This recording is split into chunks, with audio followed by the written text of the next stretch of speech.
You're listening to Mitch's 미친 영어 audio podcast.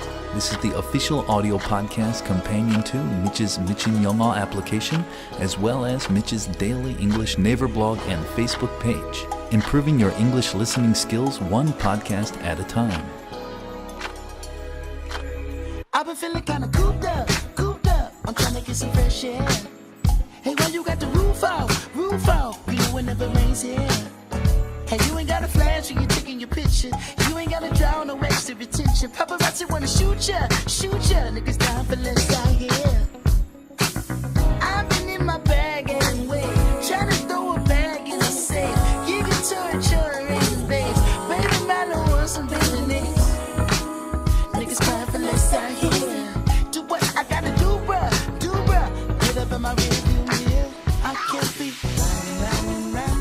It's the week of Friday, March 8th. Hello, everybody. My name is Mitch, and welcome to my podcast, Mitch's 미친 영어. This is where we talk about things. That's it. We talk about things. That's all we do. We practice English, listening.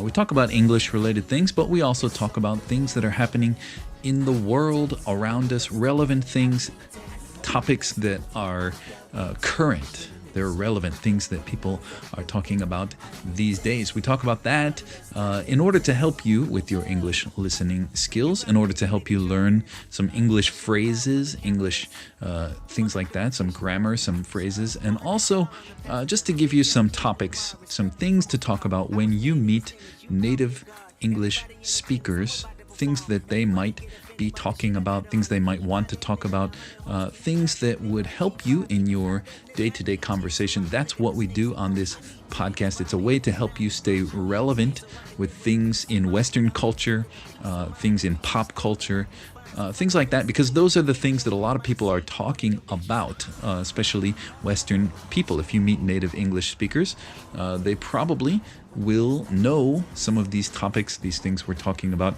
If not, you will at least, and you will seem like the cool person. If you're talking about movies, if you're talking about music that we play on this podcast and they don't know about that, you might be the cool person. They might say, wow, that guy's he's really cool. He knows a lot of pop culture references. He knows a lot of things outside of just Korean culture. So it could be good for those kinds of things. But it's mainly the things that I talk about here on this podcast are pretty well-known movies, music, TV shows, things like that. They're well-known things in Western culture. So that's why we do it, so that you can have something to talk about. And of course, it's always good to listen.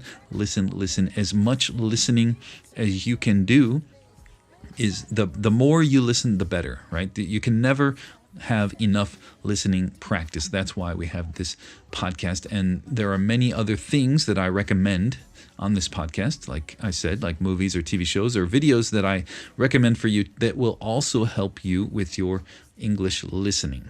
Okay, you don't need to study lots and lots of things in books. You have my blog. If you want to study, go to my blog, Mitch's Daily English, Naver blog or Facebook page. You can search for it.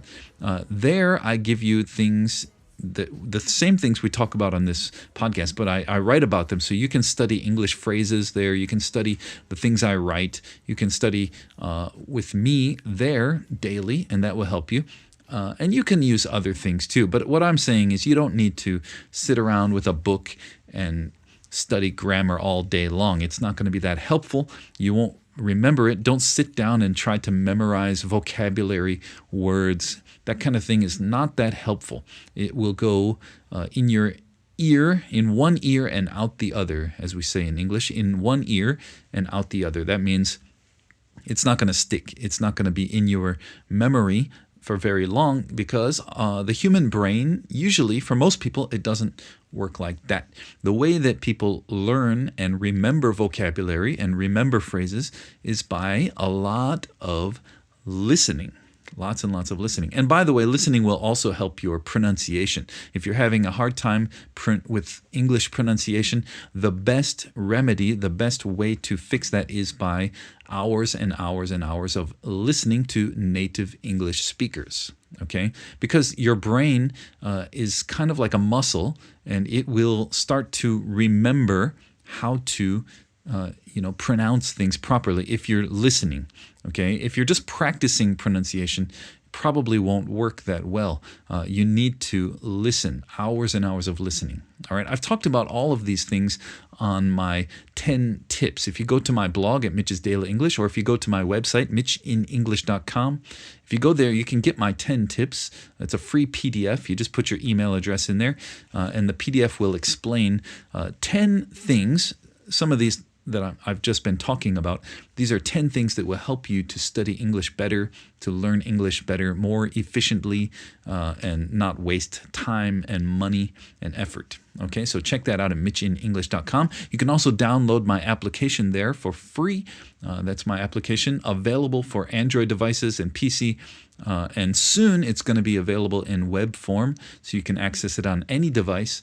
And that will be coming soon. But right now, it's there for Android and PC version, the application. It's a way for you to have access to my blog and podcast and YouTube videos all in one location. But if you want to become a subscriber, if you become a monthly subscriber, you will get access to all of my English video lessons where I teach you how to speak like a native English speaker. It's hours and hours of English lessons by me and by native English speakers. There's some quizzes there. It's a good way to expand your learning time. And if you become a premium subscriber, you'll get access to a one-on-one Skype lesson every week with a native English speaker to practice those things, because practice is always the best way. Practice makes perfect, as we say. Yeah, it is the beginning of March, which means it is the beginning of the semester. For you, for those of you who are students, you are probably heading back to school right now, high school, middle school, university. Right now, I'm starting my classes this week, my first week back at the university.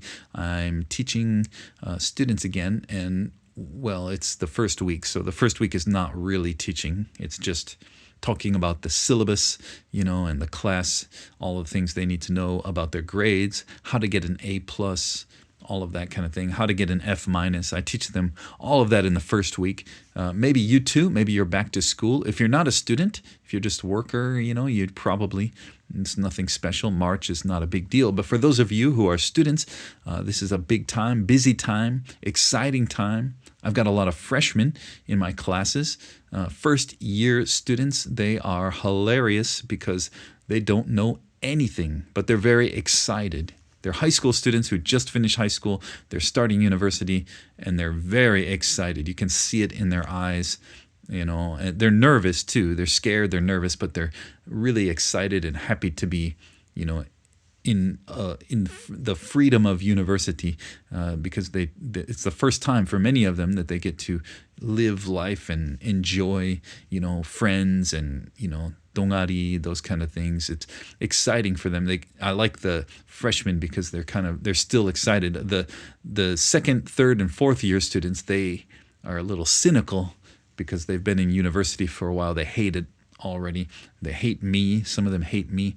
But the freshmen, they don't hate me yet because, they're fresh. That's why we call them freshmen. They still like me. They think I'm funny. They laugh at my jokes. It's great. Next semester, they won't laugh anymore. But this semester, I get to feel good about myself. So that's happening. That's it. Maybe you too. If you're a student, good luck. Have a good semester. I hope it's a good year for you. Study hard and you will do great. All right, well, let's get into the podcast. As always, we're going to start with entertainment reviews.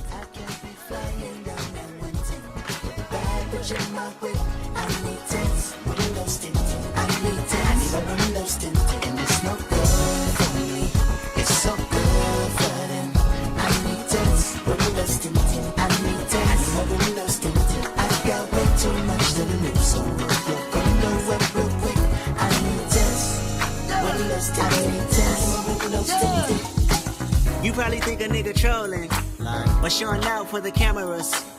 Fuck, I'm doing fish bowling. 100,000 on the passenger. Bitch, I'm Kendrick Lamar. Respect me from afar. The movie that I recommended this week, it's a cool movie. I don't know what kind of genre it is. Maybe thriller, maybe mystery, maybe film noir.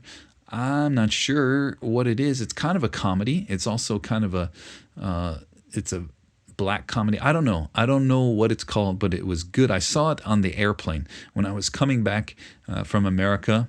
I'm really excited about this. But for the last couple of years, my daughter, she was too small and she was always crying, or she wants me to entertain her on the airplane, so I couldn't watch movies. But this time, she's old enough now that she can kind of entertain herself. She watched videos, she can play with dolls. So I was able to watch about 5 movies on the airplane this time. It was great. I loved it. I was able to just sit there and watch movies. My daughter, I would still play with her while I watched movies, but she was not as demanding of my time and energy, so I got to watch some movies. And one of them, out of all 5, there's only one that I wanted to recommend on the blog. The other ones were not so good. Korean Air. Right now, if you're flying Korean Air, they don't have a lot of good movies available. But I watched one. It was called Bad Times at the El Royale. And this is a very interesting movie. It's a fun movie. It's a little bit, I don't know. Like I said, I don't know the genre. I don't really know what kind of movie this is. But it's similar to like a Quentin Tarantino movie, like Kill Bill or something like that. But not that violent. It was a little violent, but not that bad. Basically, the story is you see it starts off with a hotel, and the whole movie takes place at this one hotel, and the hotel is split down the middle. One side of the hotel sits in California, and the other side sits in Nevada. Okay, and there's a red line right down the middle of the hotel. So you can stay in the California side or you can stay in the Nevada side. And there's different rules for each one. Like, for example, in Nevada, you're not allowed to drink, so there's no alcohol served there. But in the California side, you can. All of these kind of different things. And then these characters come to the hotel. One is a priest. One is a woman. She's a female, kind of R&B Motown singer. There's a salesman who's not really a salesman. He's undercover working for the government. There's all these characters that come there, and they've all got a different reason for coming to the hotel, and they've all got a secret. And as the movie unfolds, you start to find out some of the secrets and a lot of surprises. I don't want to give away spoilers, but this movie has a lot of surprises waiting for you. So if you like those kind of movies, you're going to like it. It's not scary. It's not a scary movie. It's kind of a thriller, but a little bit of a mystery thriller. There's a lot of mystery, a lot of suspense, waiting to find out what's going to happen because, as I said, there's a lot of surprises, but it's a fun movie. It's a cool movie, and the look and the feel of the movie is good. And what I liked most about it is there's a very deep meaning to the movie. It's not just for fun. If you look carefully, you can find a lot of symbolism, a lot of metaphors. It's kind of the way I took the movie. It's a look at the line between right and wrong and good and bad, good and evil, and that sometimes that line is not so clear. There's, a lot of people think it's black and white, that you have, there's good and morality, and then there's the immoral and the bad people. And in this movie, they kind of show that line is not so clear. And it's represented in that hotel being split down the middle between California and Nevada. It's kind of a symbol of this. Well, that's enough spoiler. I don't want to give away any more of the movie, but I'm just saying it's got a deeper meaning. It's not just an entertaining movie. It is entertaining, but it has a deeper meaning, which I always like films like that. That is the definition of good art. If it can be entertaining and also have a kind of a deeper meaning, deeper statement to it. And so this is one of those movies. Let's check out the trailer for Bad Times at the El Royale.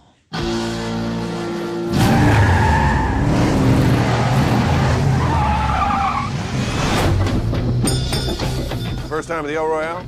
You have the option to stay in either California or Nevada. I always wanted to stay in the honeymoon suite, even though I'm not currently on my honeymoon. What are you doing out here? I got a job singing in Reno tomorrow. Don't pay nothing, but singing. This is not a place for a priest, Father. You shouldn't be here. It's a little too quiet in here. It gives me the willies.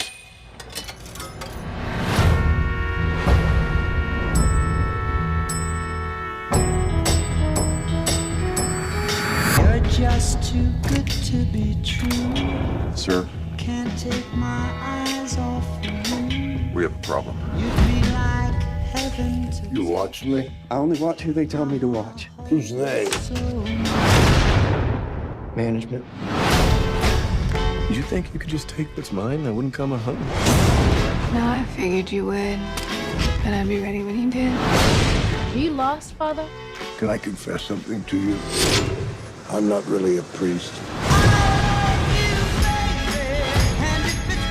It's a game. It all starts with a simple choice. Would you mind opening the door? No, I ain't gonna do that. Which side are you on? Right, wrong, God or no God? Red or black? I've done horrible things.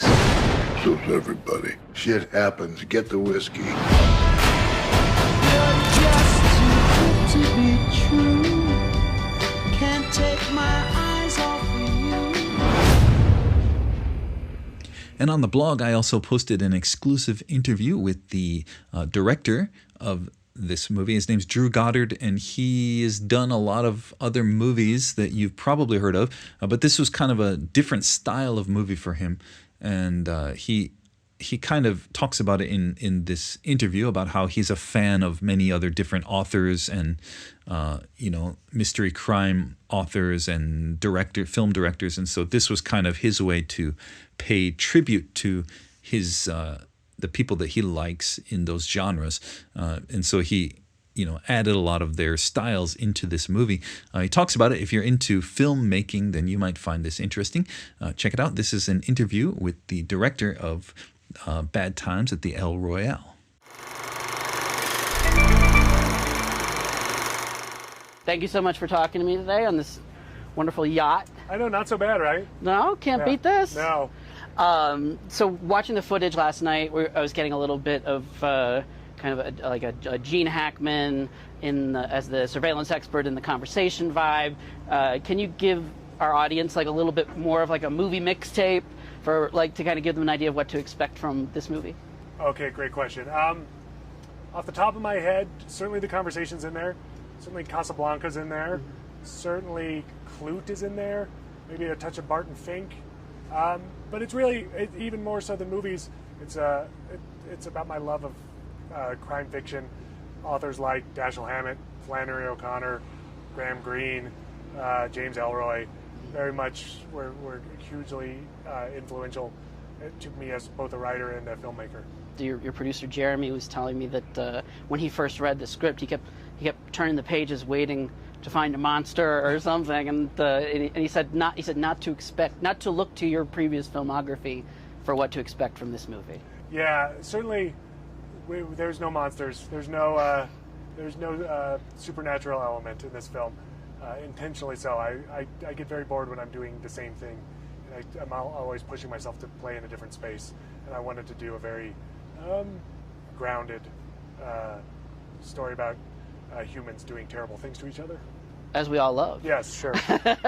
but these kinds of movies, those kind of more contained character pieces, are becoming more and more scarce these days when the studios are pushing for IP and big projects or like horror, low budget horror, like to do like sort of a mid-budget thriller with an ensemble cast. How do you pitch Fox and say, I believe that this is the kind of thing that you should put a mid-budget into, and that and the audiences will show up for in the theater? Yeah, look, I've learned every single thing I've done in my career has seemed like a bad idea at the time. Mm-hmm. It really has. It has not been fashionable, and I've just learned to not worry about it too much. Mm-hmm. I've learned just keep your head down, write the movie you want to see, and hope for the best. Certainly in this case, I knew it wouldn't pitch. I needed to put my money where my mouth was and just write the script. And so I wrote the script. I did the budget. I sort of figured out. I did a lot of work to give the studio sort of a safety net and say, here's what I'm going to do. I don't want to surprise you. This is what I think it's going to cost. Let's go get some actors. Let's see if they're involved. Let's make this, give them opportunities to say yes. And luckily, more or less every studio in town wanted it. And I've had a great relationship with Fox. We did The Martian together, and it's been a very good home for me. So it felt like the right fit. There was a point when you were writing the script where you switched something up, and it was like, oh, and that opened up the world for you. Yeah. I don't want to spoil the movie, but like, just as a screenwriter, like, how have you learned to sort of identify those eureka moments where you know, like, oh, this is a movie? Well, there's a sign. If I'm not excited to write a scene, or I keep stumbling on a scene, I mean, all writing's hard, but if you keep stumbling on a scene, there's usually a design flaw in there. And usually it's because a character is behaving in a way that character would not behave, and that was certainly the case with this movie. Once we've seen it, I'll tell you the part that I kept needing a character to do something for a plot reason, and I kept realizing the character wouldn't do that. So let's just have the character do what that character would do naturally and see where it takes us. And it changed the whole movie and took it to a whole different place, and it was a real lesson for me of always trust your characters. And for music, I got a guy, his name is John Paul White. He's a Texas musician. I believe he's from Texas. Maybe not Texas, maybe Alabama, something like that. He's from the South, I know that. And he was in a group called the Civil Wars. The Civil Wars was a group, just him and another woman named Joy Williams. The two of them, they were very popular, very famous back in maybe 2010. Their albums were, hits. They were on the top of the charts, kind of acoustic singer-songwriter folksy stuff, and it was really good. They had a good blend together, and then they suddenly broke up. They had some problems, I don't know what, nobody knows, but they broke up the band, and he came back with a solo career, and she did as well. They both have solo careers now, so everything's fine with them. But his new album is out now, or it's coming out now. The iTunes has released a pre-release with like 3 songs available. It's going to be out in a week or two, and I posted a song from him on the blog. It's kind of, his new style is it's similar to what he did with the Civil Wars. It's kind of singer-songwriter country, but this one kind of leans into the country side of it, and it's very not new country, but kind of old school country. This is the kind of country music that I love. From the 1960s, 70s, 80s, that kind of country music before it became kind of popularized. It was really good. So this is his style on this new album is very similar to, kind of some old, Hank Williams Jr. records, or Elvis, even some old Elvis records, some old Johnny Cash, those kind of older country albums. And I like it a lot. It sounds really good. And this is a song. It's called I Wish I Could Write You a Song. It's a love song.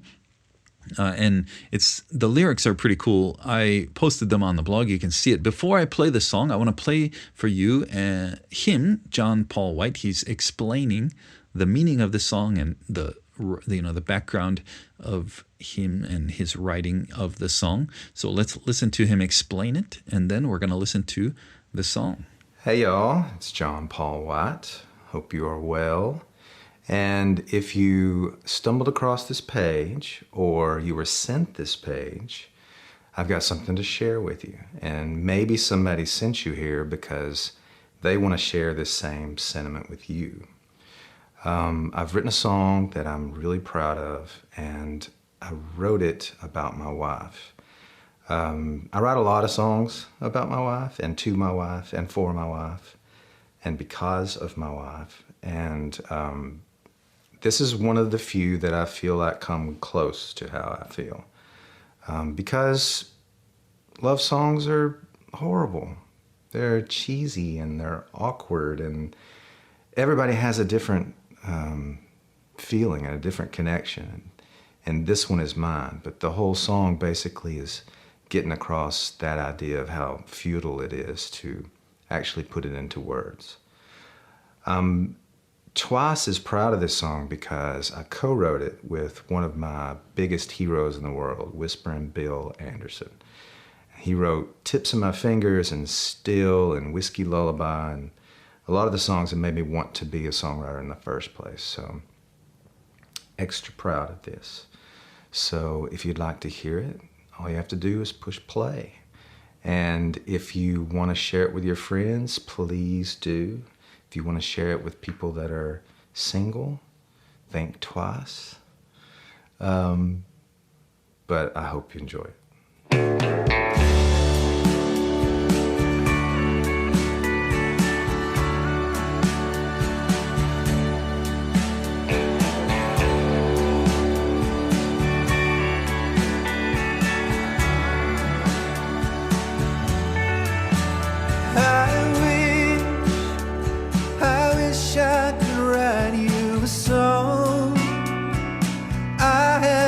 Trying so long, every right is wrong.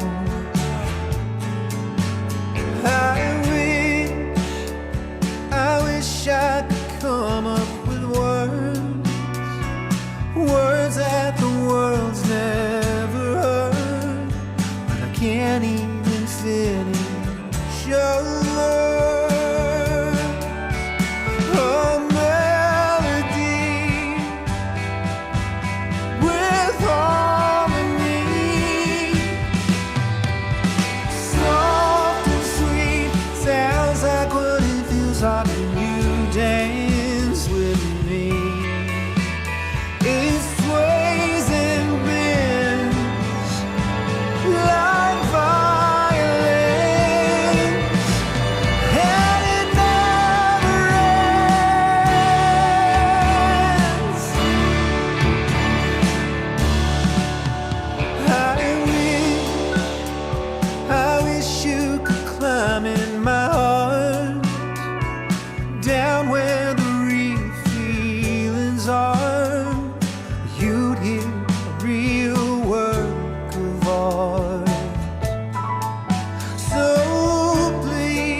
Until my last breath is gone, but I wish I could write you a song.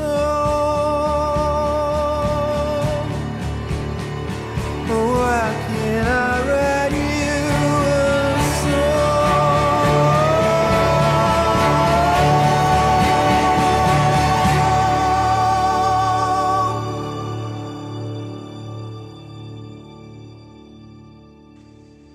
All right, that's it for entertainment reviews. Let's talk about news slices. Can you buy that nigga 100 horse? Can you drive that nigga a G5? Can you fly that nigga? I need 10 so I can look at the snakes and poses. I need 10 cause bomb head is non-disclosure. I need 10 so I can live with a peace of mind without niggas taking a piece of mine and peace but still and not do fine. So fuck a fix-it ticket. You pull me over and might see one of your bitches.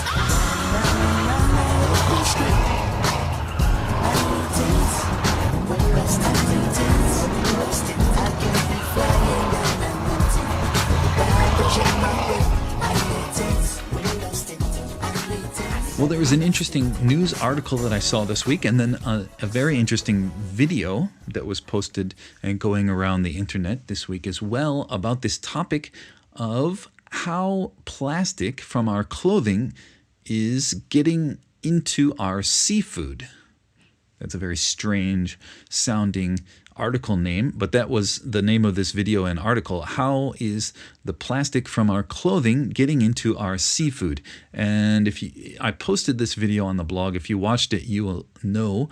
I'm going to play it for you in a minute. But this is a very interesting problem, in modern times. Society has been progressing so quickly in the last, 100 years or so that we've had so many things, advances in technology and that kind of thing, that we don't even know the consequences that it has on the environment, on our health, and that kind of thing. And this is one of those things. The video talks about plastic from our synthetic clothes, things like vinyl or there's different kinds of clothes, polyester, fabric that's made from little pieces of plastic. And what happens is that plastic gets into your washing machine and into the water system, and that empties out into the ocean, and these little creatures in the ocean eat it, and then bigger fish eat them, and bigger fish eat them, and then eventually we're eating those fish. And so we are eating the plastic from our clothes. Interesting, right? The food chain, it goes all the way up the food chain. And it's not healthy, as you can imagine. It's not healthy for the environment. It's not healthy for us. And so this video is just one of those things that, it's good to educate ourselves about these issues, and see if we can maybe do something about it. So let's listen to this video. These are plankton. And those bright green specks inside their bodies are showing us what they're eating. It's not food. Those are tiny pieces of plastic.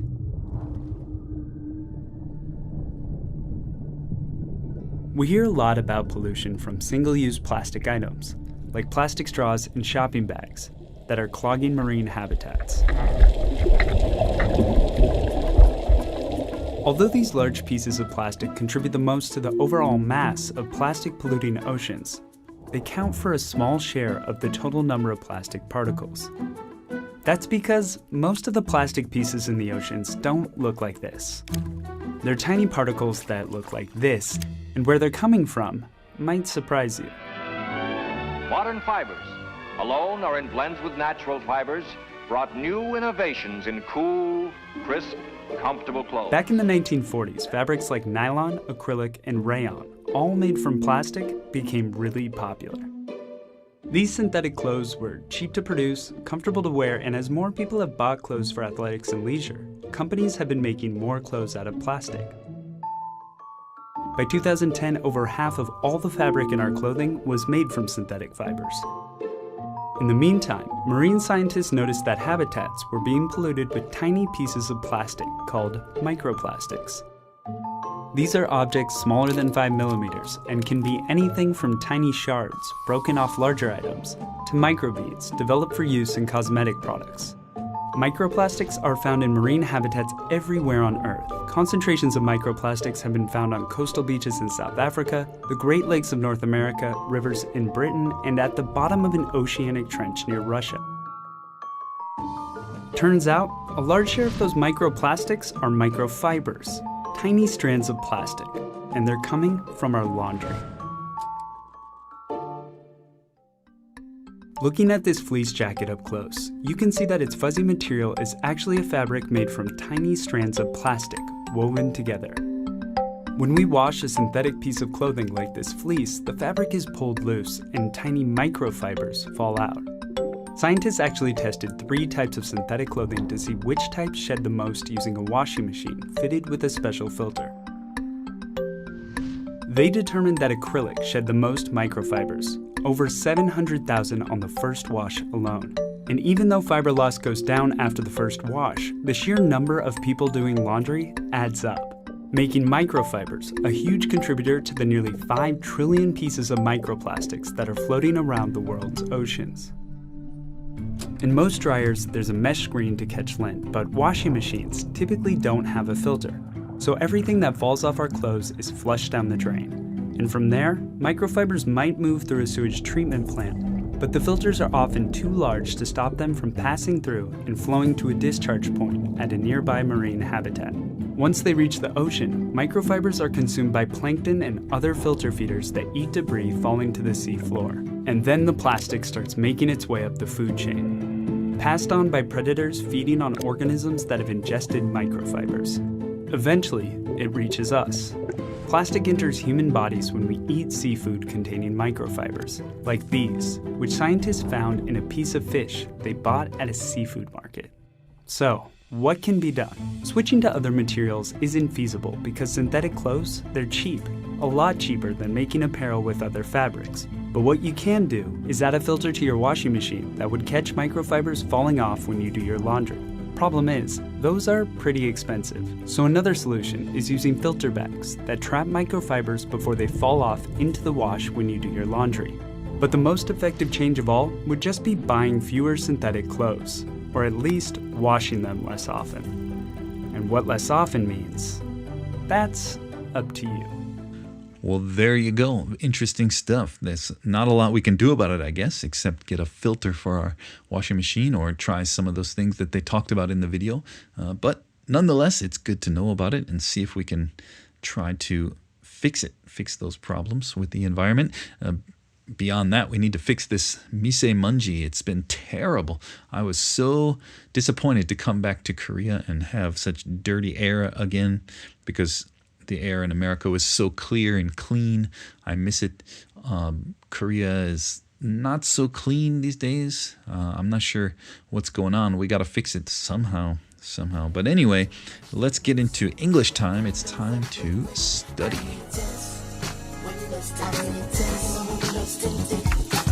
You know I like a presidential. Stretch it out, that's a limo. Pull it up and let me get behind you. Where we going there, I need to know. Ghost riding in the Phantom. Niggas never see me coming. She wanna hold me like a ransom. But the money keep me running. No, I've been in my bag anyway. Trying to throw a bag in the safe. You get torture in this. Baby, matter what's some baby names. Well, this week on the blog, for the English time, I posted in a similar style that I did about a month ago. I did this where I'm going to try to do this more often, where I'm taking instead of just teaching you one phrase and giving you different examples of that phrase, which I still do and I will do that, but I'm trying a new thing where I'm taking a topic. Taking a topic that has different kinds of phrases related to that topic, and then I'll post about that. And so this week's topic was thinking, all about thinking, okay? Because we have different phrases for thinking, and also not just thinking, but making decisions. When you have to make a decision, you have to kind of there's a process to it, and we have some specific English phrases for those kinds of situations. Okay, so that's what I posted about for this. So when you have a hard decision to make, we all have those. The beginning of the week, you might have lots of things to think about at work, things you have to decide, or just any time in life, we have lots of decisions, things that we need to think about. Okay, before you make a decision, you really need to think something through and think about it very deeply, right? So, when you're thinking about it, you're thinking about all the possible outcomes, the pros and cons, as we say. Do you know pros and cons? That means if you make this decision, what are the pros? Pros means the positive things, and cons means the negative things that would happen. What kind of outcomes would happen if you choose that or this or the other thing? There's all different kinds of things you have to think about and consider. So in that case, you can say, I need to think it over. I need to think it over. Think something over. It's just a way to, it just means that you're thinking about something. You need to think about something. You have a decision that you need to make. So you need to think it over. It just means think deeply about it. And like I said, explore all of the outcomes, the pros and the cons and all of that. So that's thinking it over. For example, if your boss offers you a new position in your company, your boss is going to give you a promotion, you could say, thank you so much for the offer. Do you mind if I take a few days to think it over? Okay, because it's a big decision. I don't want to say yes immediately. I need a few days to think it over. Is that okay? So that just means you're going to go home, you're going to weigh out the options, you're going to think about the pros and the cons of all the options. Okay, that's what that means, thinking it over.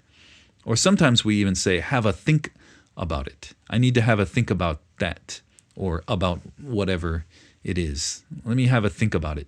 It's kind of a more fun and informal sounding way to say that. Think it over or have a think about. Like in the example that I just mentioned about your boss, he might say to you, I have a new position for you in the company, so take a few days and have a think about it and get back to me. Take a few days, have a think about it, and get back to me. So that's just kind of a casual way to say think it over. Think it over. Don't make the decision quickly. In other words, try to put some effort into thinking about it. Okay? Or he could say, you should have a think about it. It might be good for your career, so you should have a think about that. This is not something you should make, a quick decision about.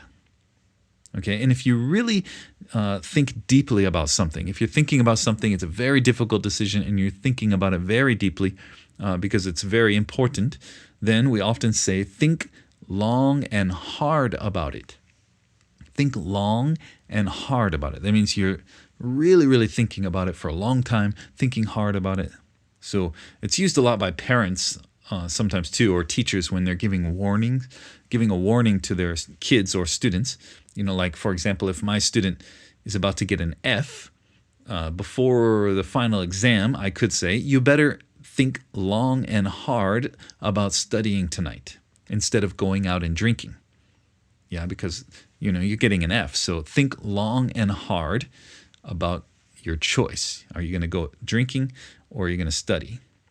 Okay, that kind of thing. So it's related to important decisions that you have to think deeply about, but also more than that, it kind of has a warning. There's like a feeling of being a warning. So that's why parents use it a lot, teachers use it a lot. A boss could use it to his employees, that kind of thing. So, but not all. It's not just for warnings, but it's very commonly used in that kind of situation where it's a very serious decision, something you really need to think about deeply. Think long and hard about it.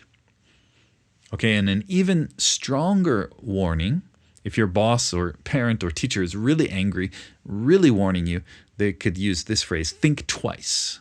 Think twice about it. Okay, so that is just another way to say think deeply. Don't just think once. Don't make a quick decision.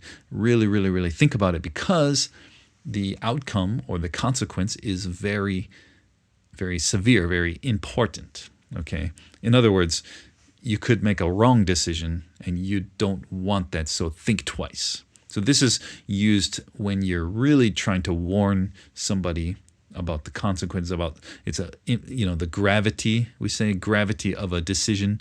That means the importance of the decision. Okay, so we often say this to make someone know that they're going to be in big trouble. If they make the wrong decision, they're going to be in big trouble. So before I mentioned my student who has an F, for the F student, I could say, look, think twice about going out and drinking tonight. Think twice about going out and drinking tonight. Or I could say, think twice before you decide not to study. So in other words, that means I think my student shouldn't go drinking. My student should study. That's what I think. But I'm going to let him make the decision, but with a strong warning. Think twice. That's what that means. Think twice about it. That means don't make a quick decision because there is something important here. Okay, so there's a lot of different ways to talk about thinking and making decisions. These are some of them. Go to my blog and check them out. Let me give you some more examples of these phrases here. Girlfriend might say to her boyfriend, hey, think twice before you go out drinking with your coworkers again. I'm going to break up with you. That's a warning. Yeah, think twice about it. That means don't do it. If your girlfriend says to you, think twice, that just means don't do it. Okay, so I'll just give you a shortcut for that one. A coworker might say to another coworker, hey, I should be able to cover your shift for you on Friday, but I just need to think it over. Like if you ask your coworker to cover for you, you have to go somewhere. You say, hey, can you cover my shift? And they say, oh, yeah, I think I can. Let me think it over, and I'll check my schedule, and I'll get back to you. That kind of thing. A waiter at a restaurant, this is very common in America. When you go to the restaurant, the waiter will come out and they'll say something like, hey, take a minute and have a think about what you want to order, okay? And I'll be back in a minute with your drinks. So have a think about what you want to order, or they could just say think it over, think about it. But they often say like that because it's kind of a casual, friendly way to say think it over. Have a think about what you want to order and I'll come back in a minute. A boss to employee, your boss might say to you, hey, you better think long and hard about your future in this company. If you are late one more time, it might be over. There might be no future for you in this company if you're late one more time. So the next time you're going to be late, think long and hard about it. Okay, or a father to a son. A father to a son might say, hey, think twice before you decide to drive after drinking. Next time, you might not be so lucky. Your father comes home, his son drove home after drinking. Of course, he's going to be angry. As a father, you're going to be angry and worried and concerned. So you would want to give a strong warning to your son. You would say, think twice before you do that again. In other words, that means don't do it again. Don't do it again. So when you use think twice, it really just means don't do that. It's a very strong warning. Okay, well, there you go. All of those phrases are about thinking, about making decisions. Go to my blog and you can see them, the examples, study them, try to use them in a sentence in the comments section below, or in Podty, go to Podty, or wherever you can write it and where I'll see it. And then if you make a mistake, I'll fix it, I'll correct it, I'll fix your sentence. So go ahead and try it. If you use it, you will remember it. Okay, well, that's it for this week's podcast, everybody. Enjoy your week. Have a good week. And if you're new back to school, well, enjoy being back to school. All right, we'll be back with another podcast next week. Bye-bye.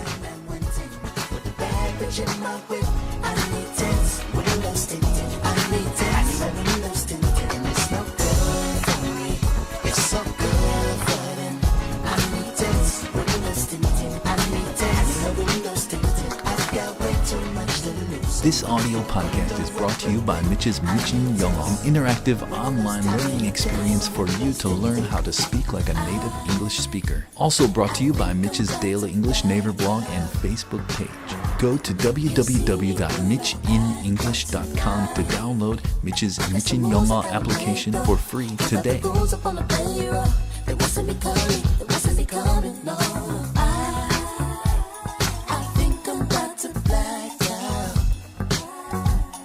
See